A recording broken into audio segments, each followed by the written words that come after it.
Hello and welcome to Realism. If a bank classifies an account as a non-performing asset, does it naturally mean default under Section 3, subsection 12 of the IBC? I said yes, but my friend Aditya Gupta has other views. In this podcast, we too will debate on this issue. So, Aditya, what are your thoughts on this? Prakul, before going into this argument, I just want to go back to the basics. All right. And I want to ask a basic question.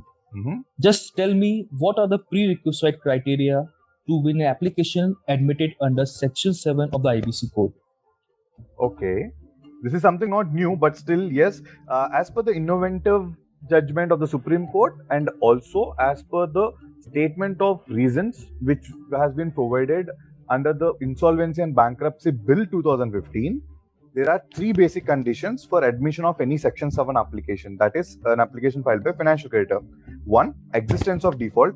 Two, no pending disciplinary proceedings against the insolvency resolution professional proposed to be appointed by the financial creditor, and finally the application shall be complete in all respects.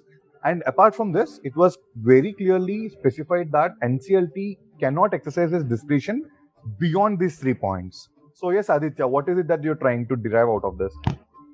Wonderful. So let's go back to the first condition. Yes. Existence of default, you said, right? Yes. So let's read the definition of default under IBC. So section 3 subsection 12 defines default as default means non-payment of debt when whole or any part or installment of the amount of debt has become due and payable and is not paid by the debtor or the corporate debtor as the case may be. Stop, Prakul. Okay. Can you just repeat the last sentence for me from the debt has become due and payable? All right. It says the debt has become due and payable and is not paid by the debtor or the corporate debtor as the case may be. Okay, so I'm just putting a very basic question to you. So don't you think a debt has become due and payable, right? Yes. But another condition is deriving from this reading that it has to be not paid by the debtor or the corporate debtor. Yes. So do you think it has to be another condition added to the three prerequisite condition that the default or the non-payment of the due and payable is not paid by the debtor or corporate debtor? Do you think something different in this line? I do not think so, because in fact, even when you go back to the NPA classification, the situation is the same. When the debtor does not pay the default, or rather when the debtor does not pay the balance debt, be it the principal repayment or the interest repayment, and there is a time span of 90 days, that is when they make it an NPA. So I don't find a difference. Even there, it is an amount not paid by the debtor. Prakul, you have a very strong argument, but let me surprise you. Okay. Recently, NCLAT, with the judgment of Park Energy Limited versus Syndicate Bank, has held that the mere fact of a debt being due and payable in law is not enough to justify the initiation of the CIRP process at the instance of financial creditor, unless and until it establishes a default on the part of the corporate debtor in regard to the debt. How's that? Okay, I didn't expect this, but still, the point is like, okay, fine, fine that there is an order of the NCLAT, but for a moment, let us try to go with the law and try to argue on that line. So come on the specific points which you're relying on. Leave aside the NCLAT order, but try to give me those points on which you think the NCLAT order is reasonable enough. IBC, being a commercial law, has to be considered the point of view from the corporator as well. What you are going to do that? You are actually taking away the entire company from the promoters. Just because there is no default on the part of the corporate debtor, you are actually not able to establish that the default has been because of the corporate debtor. It is the prerequisite criteria to enter into IBC. I have few contradictory views on this point, because from IBC, what I can sense is that there is only one section which, I can say, like, partly tries to support your argument, which is section 6. That is the only situation where they said that a corporate debtor has to commit a default, right? So right. That is effectively your argument, because you're trying Right. to say that only when the corporate debtor commits it, but where it is on no fault of the corporate debtor, how can you make the corporate debtor liable for that? If I rightly understood your question. So now let me introduce you few other relevant issues as well. So section 7 subsection 1, if we go through, it clearly states that where a default has occurred, it never says where a corporate debtor had committed a default.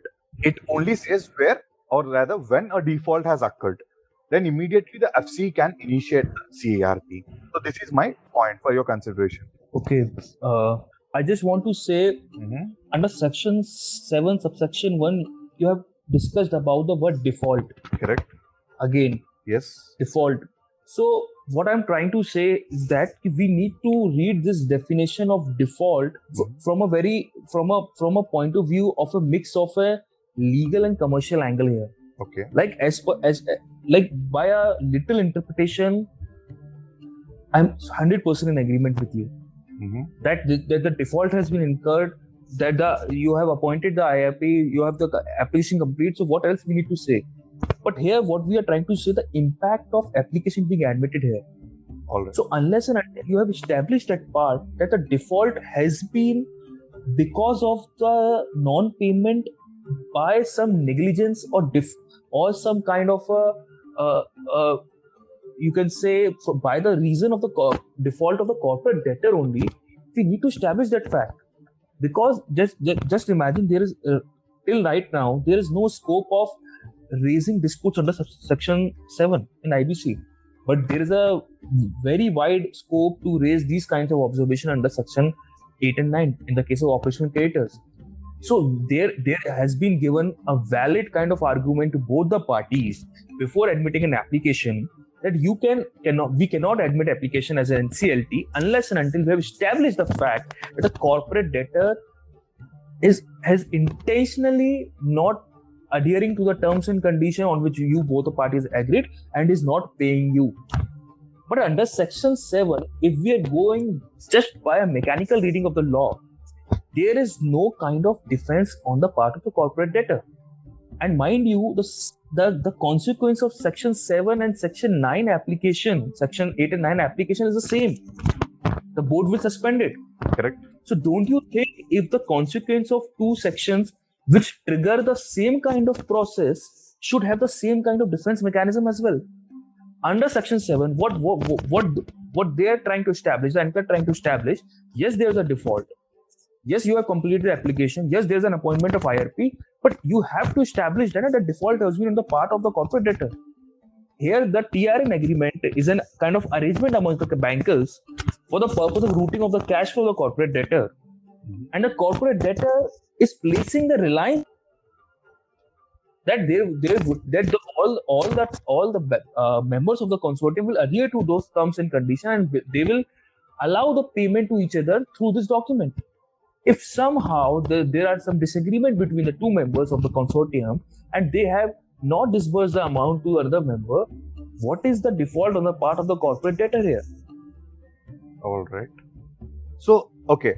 So I get your point, Aditya.